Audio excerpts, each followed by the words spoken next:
Number 21 is pure. There are two kinds of supreme purity. When one type is possessed, one is able to deliver a sinful person. When the other type is possessed, one does not do anything that is impure. A person who possesses either of these qualities is called supremely pure. Krishna is both.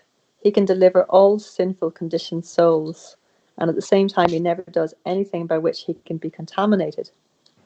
In this connection, Vidura, while trying to detach his elder brother Dhritarashtra from his familial attachments, said, "My dear brother, you just fix your mind on the lotus feet of Krishna, who is worshipped with beautiful erudite verses by great sages and saintly persons.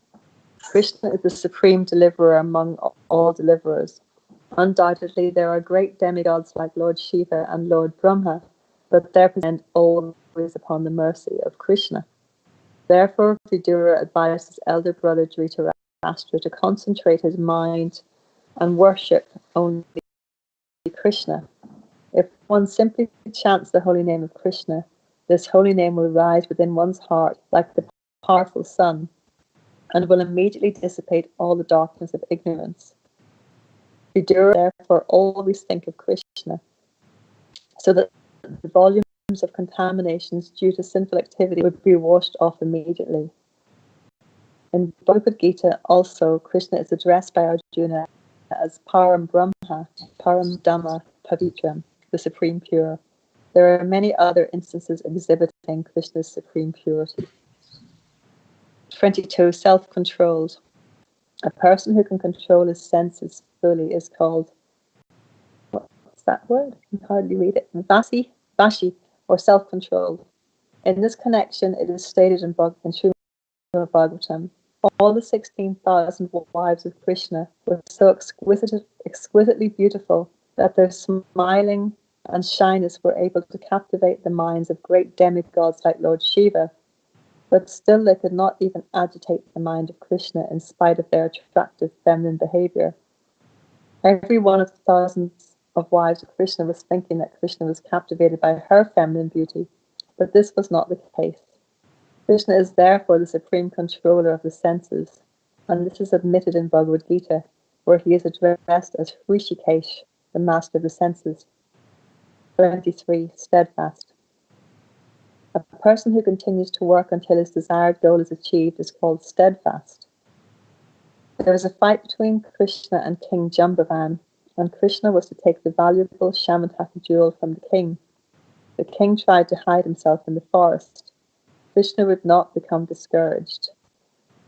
Krishna finally got the jewel by seeking out the king with great steadfastness. 24. Forbearing. A person who tolerates all, even though such troubles appear to be unbearable, is called forbearing. When he was residing at the place of his spiritual master, he did not mind taking all troubles in rendering service to his guru, although his body was very soft and delicate. It is the duty of the disciple to execute all services unto the spiritual master despite all kinds of difficulties. The disciple living at the residence of the spiritual master has to go begging from door to door and bring everything back to the spiritual master. When prasad is being served, the spiritual master is supposed to call each and every disciple to come eat. If by chance the spiritual master forgets to call a disciple to partake of the prasad, it is enjoined in the scriptures that the student should fast on that day rather than accept food on his own initiative. There are many such strictures. Sometimes also Krishna went to the forest to collect dry wood for fuel.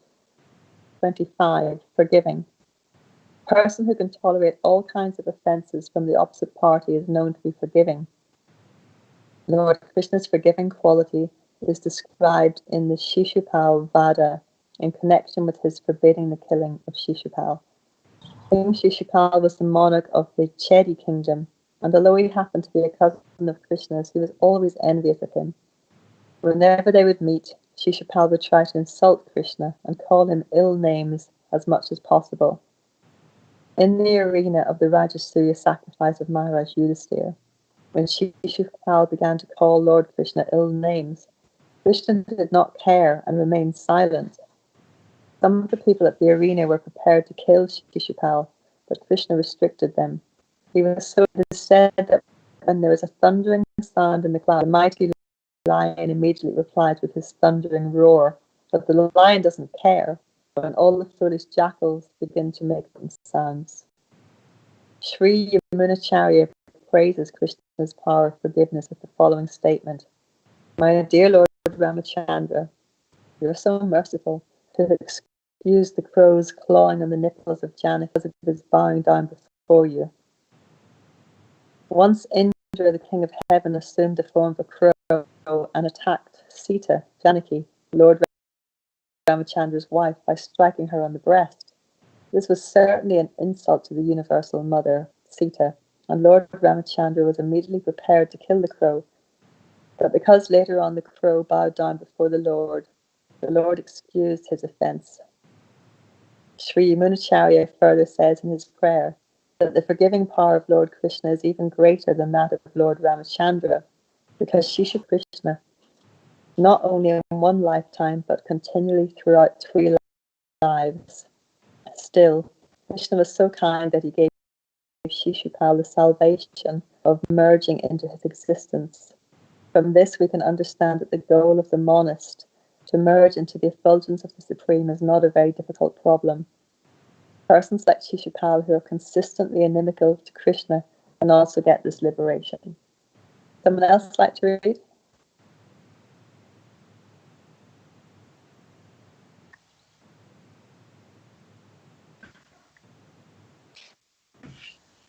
Revolve. So we can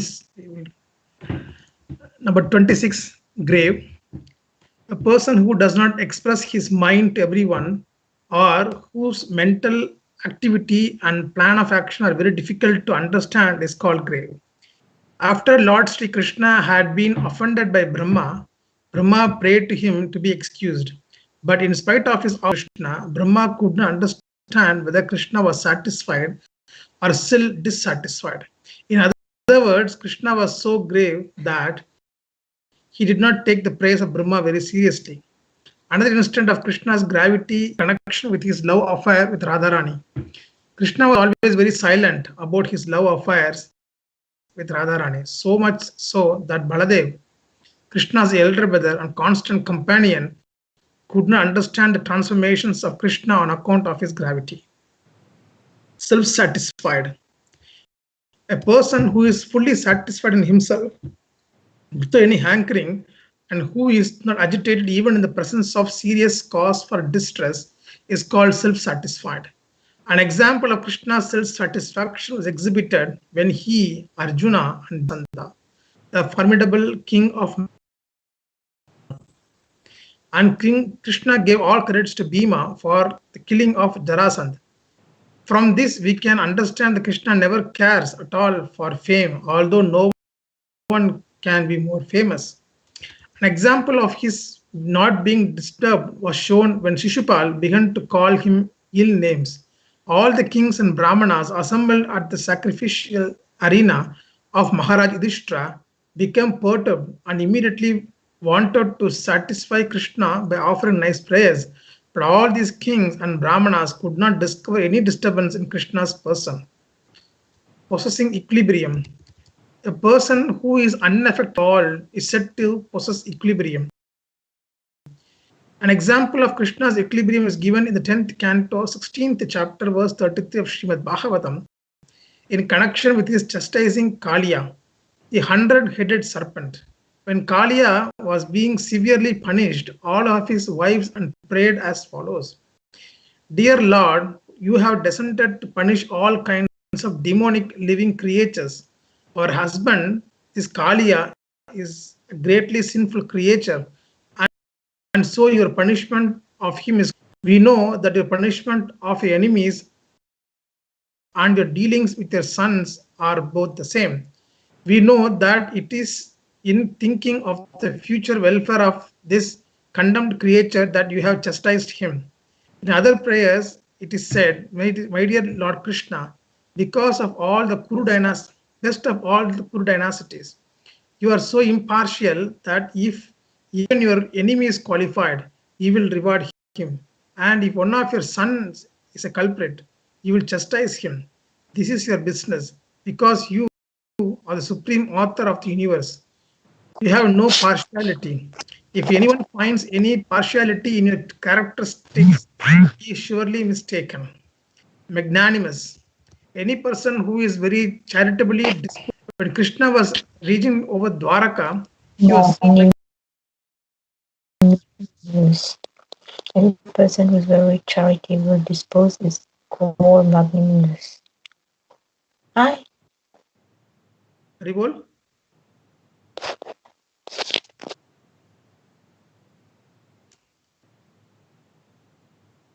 Hare Krishna. Can I? Yeah, I think you can go on, Prabhuji. Yeah. When Krishna was reigning over Dwaraka, he was so magnanimous and charitably disposed that there was no limit to his charity. In fact, so great was his charity in the kingdom with all of its opulence of Chintamani, touchstone, desired trees, and Surabhi cows was surpassed. In the spiritual kingdom of the Lord Krishna, named Goloka Vrindavan, there are Surabhi cows that gives unlimited quantities of milk.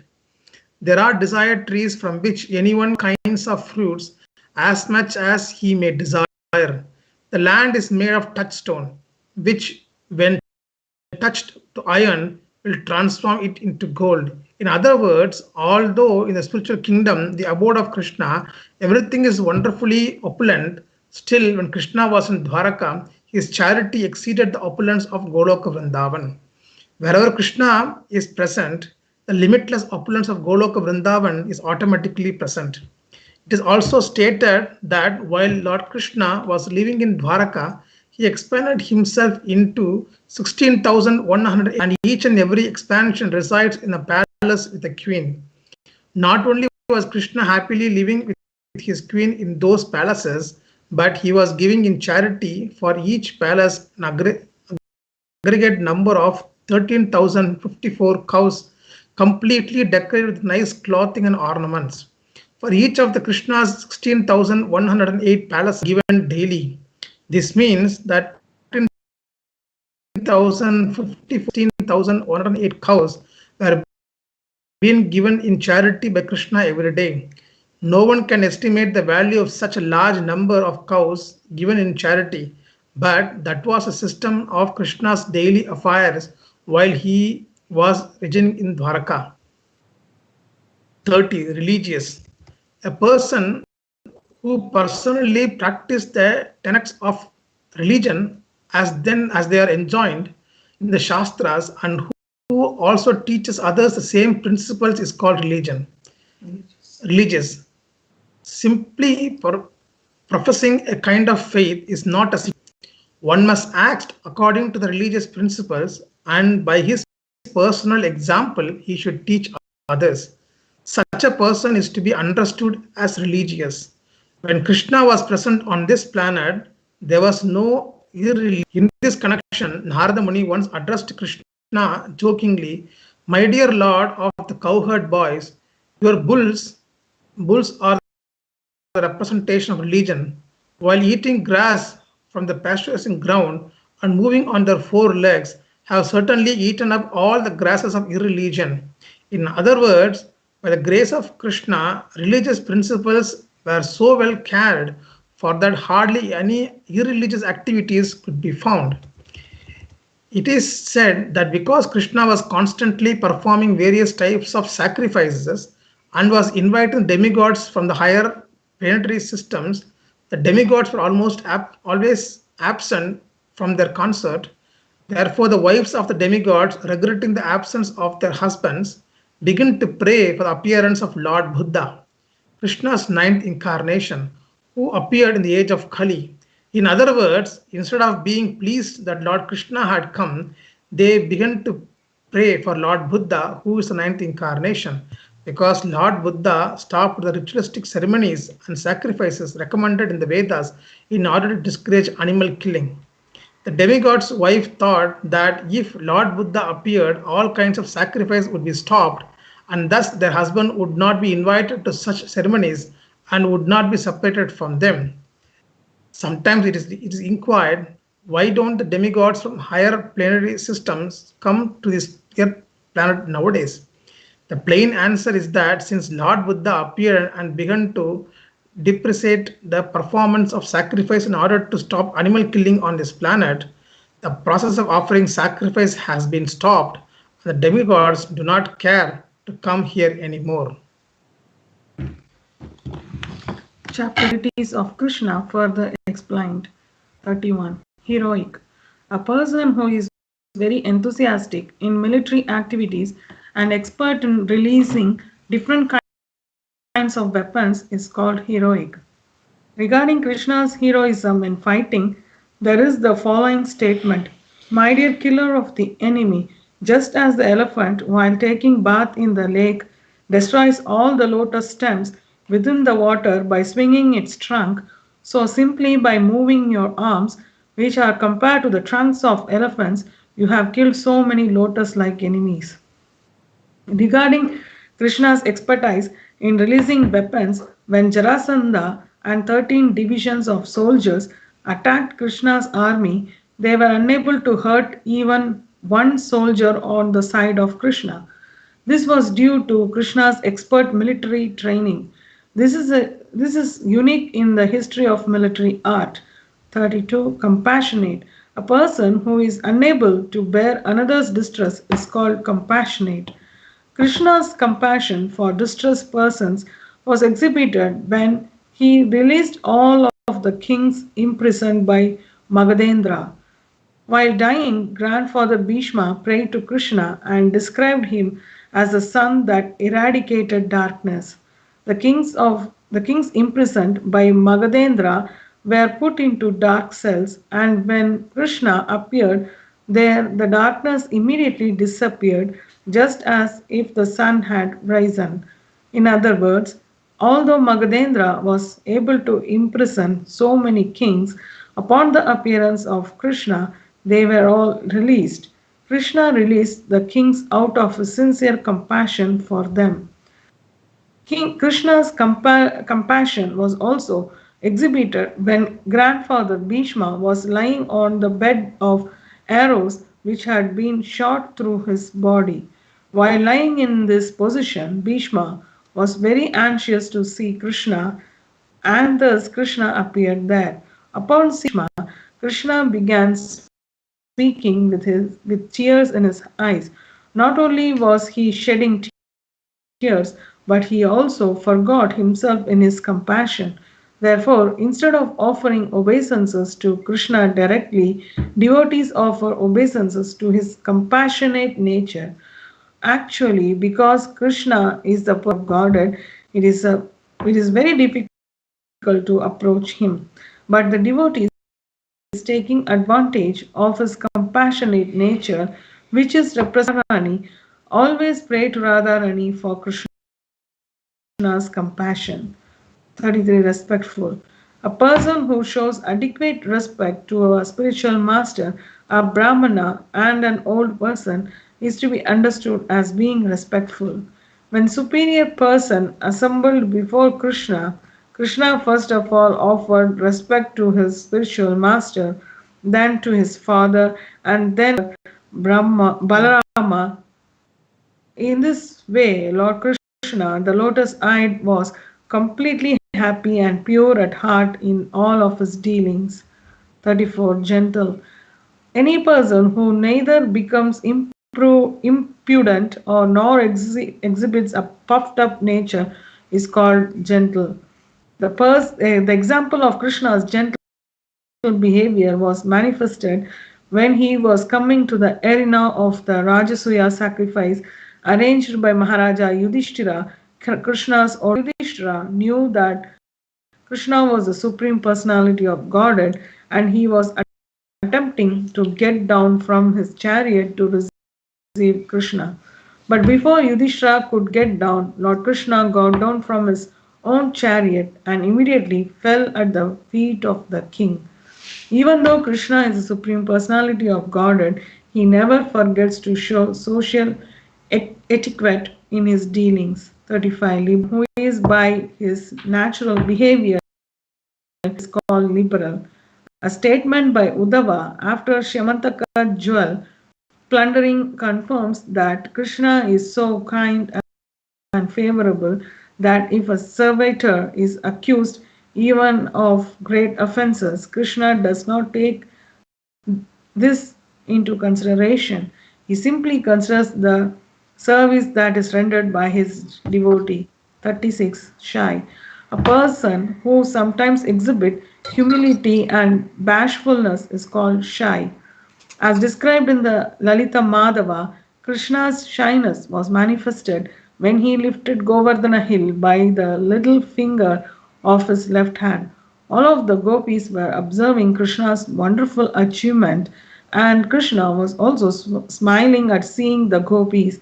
When Krishna's glance went over the breasts of the gopis, his hand began to shake, and upon seeing his hand shake, all of the cowherd men underneath the hill became a little disturbed. Then there was a tumultuous roaring sound, and they all began to pray to Krishna for safety. At this time, Lord Balarama was smiling, thinking that these cowherd men had been frightened by the shaking of Govardhana hill. But seeing Balarama smile, Krishna thought that Balarama had understood his mind in observing the breasts of the gopis, and he immediately became bashful. Somebody else would like to read?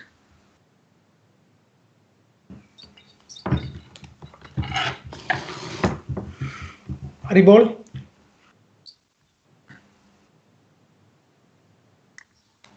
Okay. No, I was just gonna ask you if you were there, Manu Prabhu. So you're here. Thank you. Good. No, you didn't read last week, so you should read now. Oh, oh my God. 37. Protector of surrendered souls. Krishna is the protector of all surrendered souls. Some enemy of Krishna's was enlivened with the thought that he needn't fear Krishna, because if he simply surrendered unto him, Krishna would give him all protection. That's clever. Krishna is sometimes compared to the moon, which does not hesitate to distribute its soothing rays, even on the houses of the Chandalas and other untouchables. 38. Happy. Any person who is always joyful and untouched by any distress is called happy. As far as Krishna's enjoyment is concerned, it is stated that the ornaments that decorated the bodies of Krishna and his queens were beyond the dreams of Kubera, the treasurer of the heavenly kingdom. The constant dancing before the doors of Krishna's palaces was not to be imagined even by the demigods in the heavenly kingdom. In the heavenly kingdom, Indra always sees the dancing of the society girls, but even Indra could not imagine how beautiful were the dances being performed at the gates of Krishna's palaces. Gauri means white woman, and Lord Shiva's wife is called Gauri. The beautiful women residing within the palaces of Krishna were so much whiter than Gauri that they were compared to the moonshine, and they were constantly visible to Krishna. Therefore, no one can be enjoying more than Krishna. The conception of enjoyment is beautiful women, ornaments, and riches, and all of these were fabulously present in the palaces of Krishna, defeating even the imagination of Kuvera, Lord Indra, or Lord Shiva. Not even a slight distress can touch Krishna. Once, some of the gopis went to the place where the Brahmanas were performing sacrifices and said, "Dear wives of the Brahmanas, you must know that not even a slight smell of distress can touch Krishna. He knows no loss, he knows no defamation, he has no fear, he has no anxiety, and he does not know calamity. He is simply encircled by the dance, enjoying their company in the rasa dance." 39. Well-wisher of his devotee, of Krishna's devotees, that if they offer even a little water or a tulsi leaf in devotion to Lord Vishnu is so kind that he will sell himself to them. Krishna's favoritism toward his devotees was exhibited in his fight with Bhishma. When grandfather Bhishma was lying at the point of death on the bed of arrows, and Bhishma was remembering how Krishna had been so kind to him on the battlefield. Krishna had promised that in the battle of Kurukshetra, he would not even touch a weapon to help either side. he would remain neutral. Although Krishna was Arjuna's charioteer, he had promised that he would not help Arjuna by using any weapons. But one day Bhishma, in order to nullify Krishna's promise, exhibited his fighting spirit so magnificently against Arjuna that Krishna was obliged to get down from his chariot. Taking up a broken chariot wheel, he ran toward Grandfather Bhishma as a lion runs towards an elephant to kill it. Grandfather Bhishma remembered this scene, and he later praised Krishna for his glorious favoritism toward his devotee Arjuna, even at the risk of breaking his own promise. 40. Controlled by love. Krishna becomes obliged to the loving spirit of the devotee and not exactly to the service rendered. No one can serve Krishna completely. He is so complete and self-sufficient that he has no need of any service from the devotee. It is the devotee's attitude of love that makes him obliged.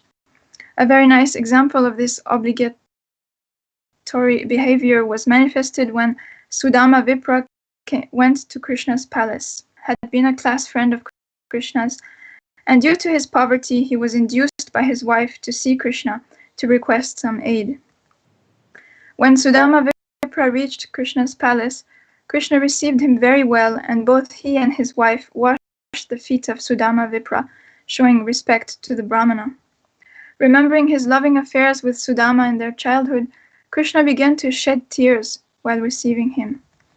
Another instance of Krishna's obligation to his devotee is described in the 10th canto, 9th chapter, verse 18 of Srimad Bhagavatam, where Shukadeva Goswami, "My dear king, when Mother Yashoda was perspiring, tired of trying to bind Krishna up with rope, Krishna agreed to allow her to bind him. Krishna, as a child, was disturbing his mother by his naughty activities, and she wanted to bind him up. Mother Yashoda brought some rope from the house and tried to tie up the child, but she could not tie a knot due to the shortness of the rope. She tied together many ropes, but when she finished, still the rope was too short. After a while, she felt very tired and began to perspire. Krishna agreed to be bound up by his mother." In other words, no one can bind Krishna by any means other than love. He is bound only by obligation to his devotees because of their ecstatic love for him. 41. All auspicious. A person who is always engaged in auspicious welfare activities for everyone is known as all auspicious. After the disappearance of Lord Krishna from this planet, Uddhava began to remember the activity. Krishna satisfied all great sages by his wonderful pastimes.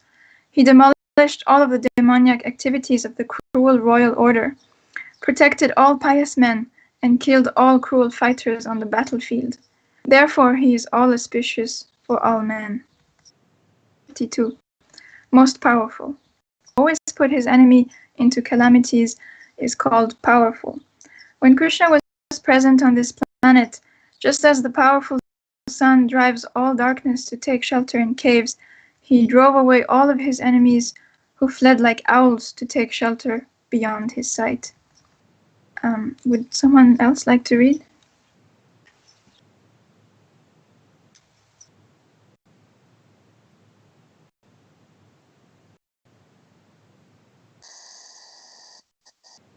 Okay, I'll go ahead. Okay. 43, all famous. A person who becomes well known due to his spotless character is called famous. It is stated that the diffusion of Krishna's fame is like the moonshine, which turns darkness into light. In other words, if Krishna consciousness is preached all over the world, the darkness of ignorance and the anxiety of material existence will turn into the whiteness of purity, peacefulness, and prosperity. When the great sage Narada was chanting the glories of the Lord, the bluish line on the neck of Lord Shiva disappeared. Upon Shiva suspected Lord Shiva of being someone else disguised as her husband, and out of fear she immediately left his company. Upon hearing the chanting of Krishna's name, Lord Balaram saw that his dress had become white, although he was generally accustomed to a bluish dress. And the cowherd girl saw all the water of the Yamuna river turn into milk, so they began to churn it into butter. In other words, by the spreading of Krishna consciousness or the glories of Krishna, everything becomes white and pure. 44. Popular. Any person who is very dear to people in general is called a popular man. As for Krishna's popularity, there is a statement in the first canto, 11th chapter, verse 9 of Srimad Bhagavatam that deals with his returning home from the capital of Hastinapur. When he had been absent from Dwarka at the Battle of Kurukshetra, all the citizens of Dwarka had become morose. Then when he returned, the citizens joyfully received him and said, "Dear Lord, while you were absent from the city, we passed our days in the darkness of night. As in the darkness of night, every moment appears to be a long duration of time. So while you were gone, every moment appeared to us like millions of years. Your separation is completely unbearable to us."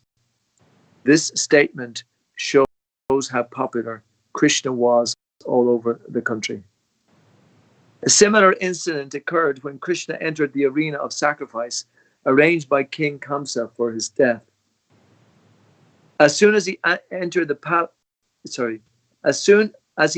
place, all the sages began to cry, "Jai, Jai, Jai," which means victory. Krishna was a boy at that time, and all the sages offered their respectful blessings to him.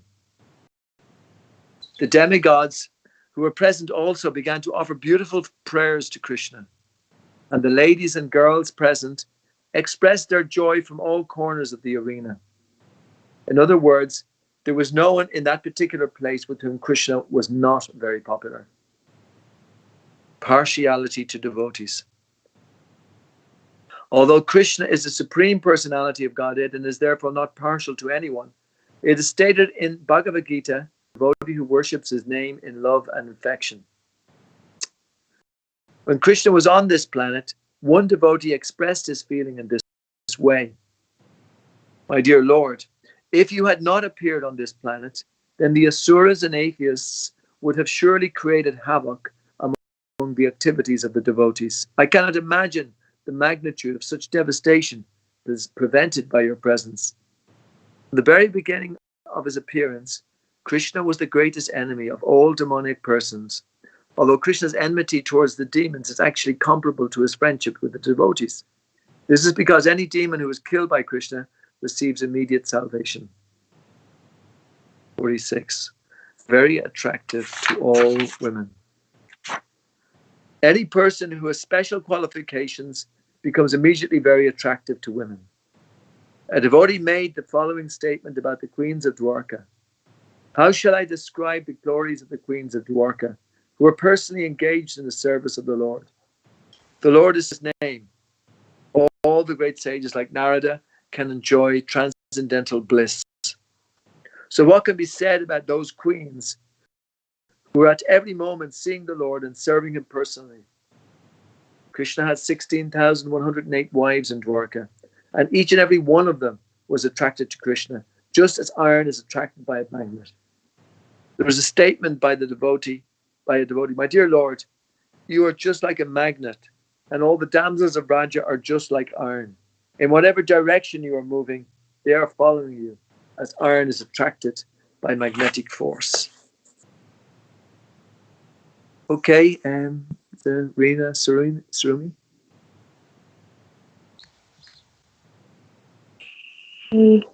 Okay, I'll do. 47. All worshipable. A person who is respected and worshipped by all kinds of human beings and demigods is called Sarvaradhya, or all worshipable. Krishna is worshipped not only by all living entities, including the great demigods like Lord Shiva and Lord Brahma, but also by Vishnu expansion form of Godhead, such as Baladeva. And Baladeva is a direct expansion of Krishna, but he still accepts Krishna as worshipable. When Krishna appeared in the arena of Rajasuya sacrifice organized by Maharaj Yudhishthira to all present, including great sages and demigods, Krishna became the cynosure, the center of attraction, and everyone offered him respect. fully opulent. Krishna is full in all opulences, namely strength, wealth, fame, beauty, knowledgeable, and renunciation. When Krishna was present in Dwarka, his family, which is known as the Yadu dynasty, consisted of 560 million members, and all of these family members were very obedient and faithful to Krishna. There were more than 900,000 big palatial buildings there to house all the people, and everyone in them respected Krishna as the most worshipable. Devotees were astonished to see the opulence of Krishna. This was verified by Bilvamangala Thakura when in Krishna Karnamrita he addressed Krishna thus: My dear Lord, what can I say about the opulence of your Vrindavana? Simply the ornaments on the legs of the damsel of Vrindavana are more than Chintamani, and their dresses are as good as the heavenly Parijata flowers. And the cows exactly resemble the Surabhi cows in the transcendental abode. Therefore your opulence is just like an ocean that no one can measure. 49. All honorable. A person who is chief among all important persons is called all honorable. When Krishna was living at Dwarka, demigods like Lord Shiva, Lord Brahma, Indra, the king of heaven, and many others used to come to visit him. The doorkeepers of all these demigods, one very busy day said, My dear Lord Brahma and Lord Shiva, please sit down on this bench and wait. My dear Indra, please desist from reading your prayers. This is creating a disturbance. Please wait silently. My dear Varuna, please go away and waste your time uselessly. Krishna is very busy, he cannot see you. 50. The Supreme Controller. There are two kinds of controllers, O Lord. One who is your controller, and one whose orders cannot be neglected by anyone is called controller.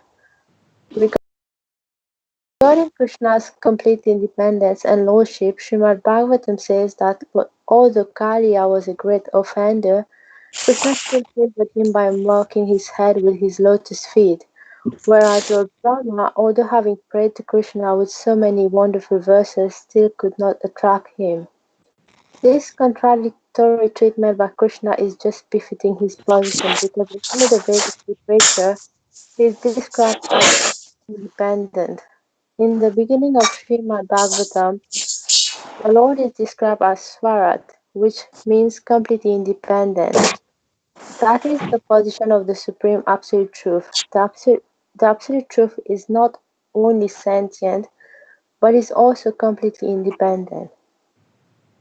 As for Krishna's order not being neglected by anyone, in Srimad Bhagavatam, 3rd Canto, 2nd chapter, verse 21, Uddhava tells Vidura, Krishna is the master of the three modes of material nature. He is the enjoyer of all opulences, and therefore there is no equal to or greater than him. All the great kings and emperors used to come before him, offer their gifts, and pay obeisances with their helmets at the feet of the Lord. One devotee said, My dear Krishna, when you order Brahma, now you may create the universe, and when you order Lord Shiva, now you dissolve this material manifestation. You are in this way creating and dissolving the material creation yourself. Simply by your orders and by your partial representation of Vishnu, you are this way, O Krishna, O enemy of Kamsa. There are so many Brahmanas and Shivas who are simply carrying out your orders. 51. Changeless. Krishna does not change his constitutional position, not even the world. Ordinary living entities have their constitutional spiritual positions covered. They appear in different bodies, and under the different bodily concept of life they act. But Krishna does not change his body. He appears in his own body and is therefore not affected by the modes of material nature. In the first canto, 11th chapter, verse 38 of Srimad Bhagavatam, it is stated that the special prerogative of the Supreme Controller is that he is not at all affected by the modes of nature. The practical example of this is that devotees who are under the protection of the Lord are also not affected. To overcome the influence of the material nature is very difficult. But the devotees or the saintly person who are under the protection of the Lord are not affected. So what need is there to speak of the Lord himself? To be more clear, although the Lord sometimes appears in this material world, he has no nature, and he acts with full independence in his transcendental position. This is the special quality of the Lord. Marina, would you like to continue? Okay. 52. All cognizant. Any person who can understand the feelings of all persons and incidents in all places at all times is called all cognizant. A nice example of all cognizant quality of the Lord is described in Srimad Bhagavatam, first canto, 15th chapter, verses 11, in connection with Dhruva Samuni visited the house of the Pandava in the forest. Following a calculated plan, Duryodhana sent Dhruva Samuni and his 10,000 disciples to be guests of the Pandavas in the forest. Duryodhana arranged for Dhruva to reach the palace of the Pandavas just when the Pandavas' lunchtime ended, so that the Pandavas would be caught without sufficient means to feed such a large number of guests. Knowing Duryodhana's plan, Krishna asked their wife, Draupadi, if there were any remnants of food that she could offer to him. Draupadi container in which there was only a little fragment of some vegetable preparation, and Krishna at once ate it. At that moment, all of the sages accompanying were taking the bath in the river. And when Krishna felt satisfaction from eating Draupadi offering, they all felt satisfaction, and their hunger was gone.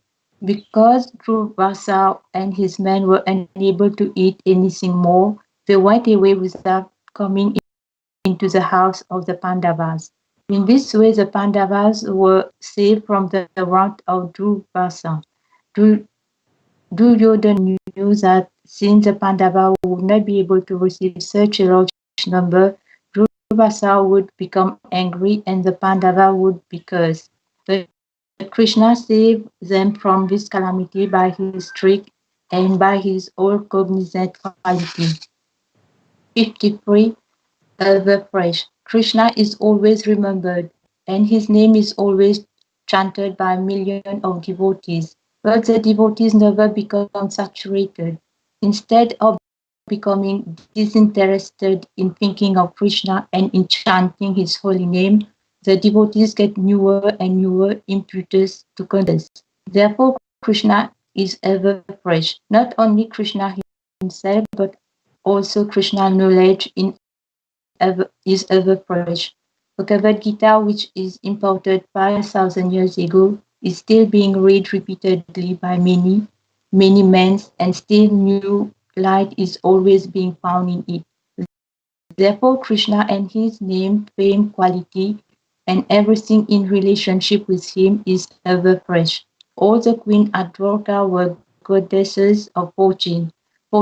It is said in Srimad Bhagavatam, 1st Canto, 11th chapter, verse 33, that the goddesses of fortune are very fickle and restless, so no one can consistently captivate them.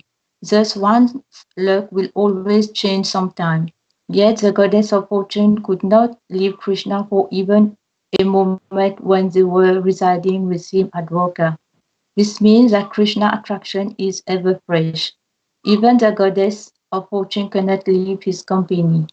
Regarding Krishna's attraction features being ever fresh, there is a statement by Radharani in the Lalita Madhava in which Krishna is compared to the greatest sculptor because he is expert in chiseling at the chastity of woman. In other words, all the chaste women of Vedic principles to become ever faithful to their husband, Krishna is able to break chastity, which is a chisel of his beauty. Most of the girlfriends of Krishna were married, but because Krishna was their friend before their marriage, they could not forget his attractive features, which were always fascinating to them even after their marriage. Maybe somebody can read. Somebody else?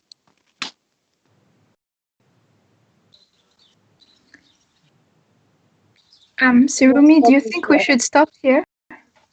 Well, I think Guru Prabhu is here, so we can read. Oh, Jai.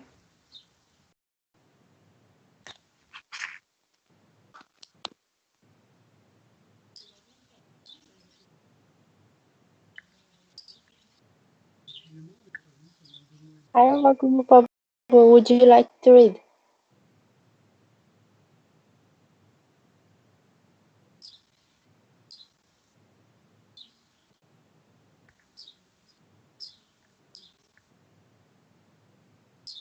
He might be driving and just listening.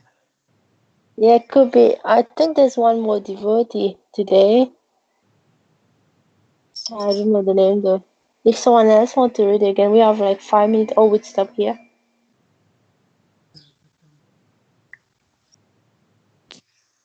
It's a very long chapter today. So maybe we'll stop here then and go for discussions. What time is it, please? Because I don't have It's 6 to 8. Okay, nearly 8. Okay. I don't have a clock. I can't see with this being on my screen. I can't tell. Well, the thing that struck me the most out of everything we read was this point. If I got it right, I tried to catch it, but the words move so quickly.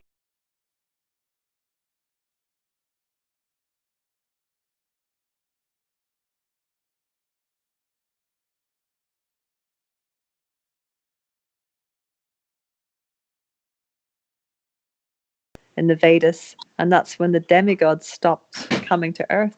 Did I get that right? Did anyone else notice that? Yes, I heard. Yeah. Yeah, it's quite amazing, isn't it? That's right. Yeah. Yeah, that really struck me that that's a consequence of Buddhism.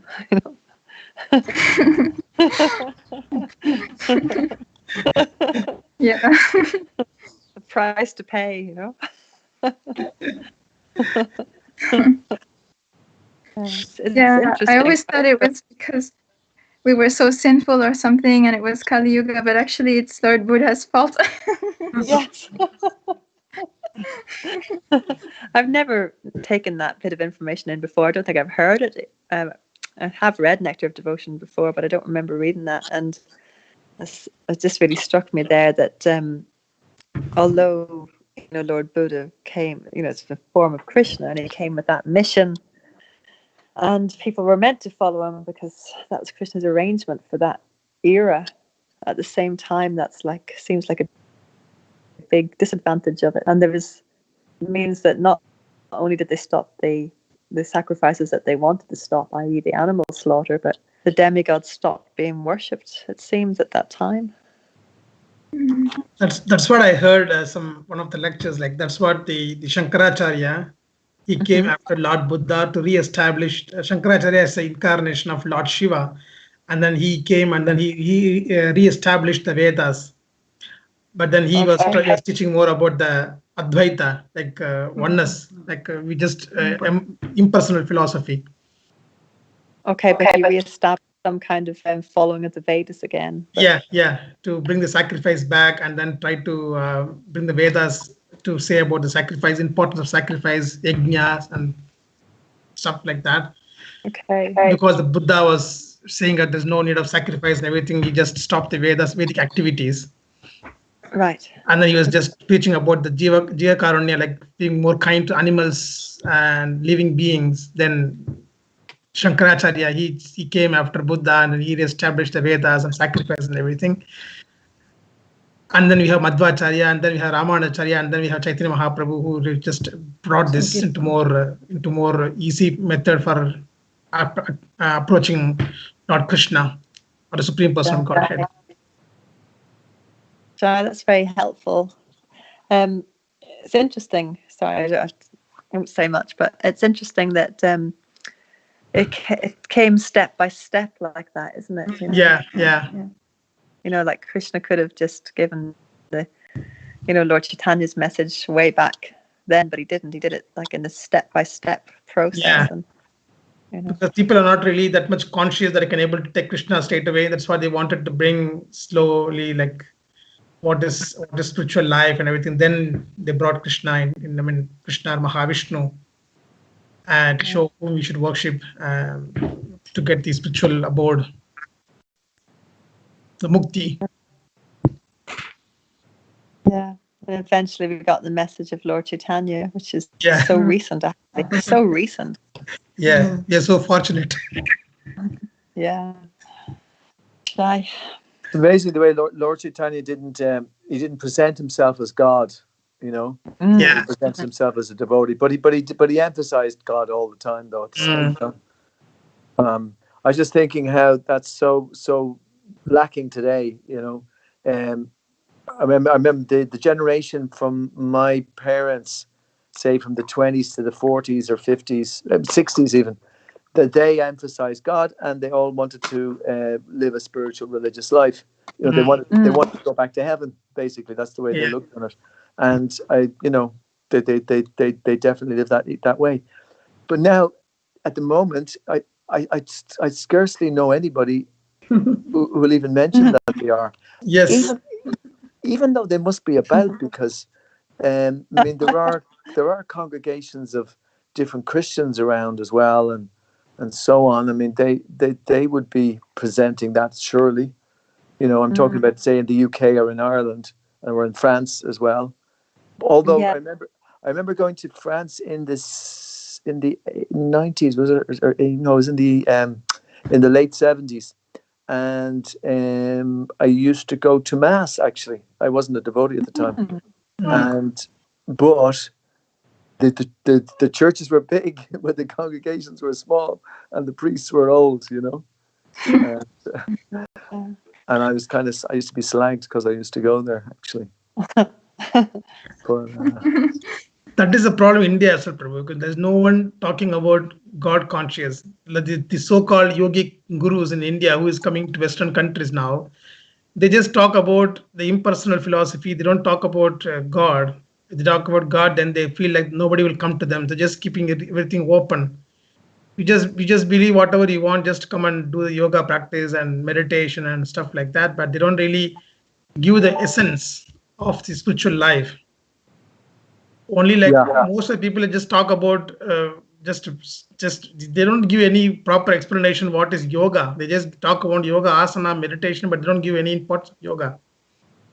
So that's what is so diluted nowadays. Like except ISKCON and except like few Vaishnava sampradayas where they give more importance about the worship of God, but rest of people just talking more about the way of lifestyle and everything, not giving more importance about the Supreme Personality of Godhead and how we should approach, what kind of process we should do. Those kind of things are very less nowadays. Yeah, I'm kind of worried about it because, like even though when I didn't, I became an atheist when I was about 13, 14, 15, whatever, and didn't kind of come back into theism or into spirituality again till in my early 20s or whatever. But I did have that kind of a background in religion, in that sense, or in God. Whereas I think the younger people, although I've heard there was some very good talks recently I heard, and people were praising the younger devotees, our younger devotees, because they're kind of more how would you say, more open to confronting major issues. They don't try to bury things. They want to speak out, and therefore they'll get to the truth quicker. But then again, I'm kind of a little bit worried because they don't have that kind of that background as well, or the people that they're going to preach to don't have that background anyway. whereas our devotees do have that. But so it's kind of getting harder